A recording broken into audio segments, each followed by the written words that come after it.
How to allow file access to Telegram X. Hey everyone, in this video I'll show you guys how you can easily allow your file access on Telegram X. You can do that by first going over to your settings and then scroll down until you find app settings. Once you get here, you can directly go to the permission manager, or you can just wait for the apps to load and find Telegram X. So let's just head over to T and then go to Telegram X.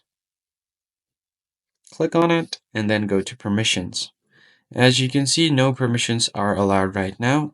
Now all you have to do is tap on photos and videos or files if you have it, and then tap on allow access, always allow all, and you've successfully turned on the access for photos and videos on Telegram. You can do the same thing by permission manager as well. Tap on the three dots at the top right, go to permission manager, and find file permissions or photos and videos permissions. Then if you don't see Telegram X here, you could just go ahead and click on it and then allow access from it. So that's pretty much it, guys. I hope this tutorial was helpful. I'll see you guys on the next one.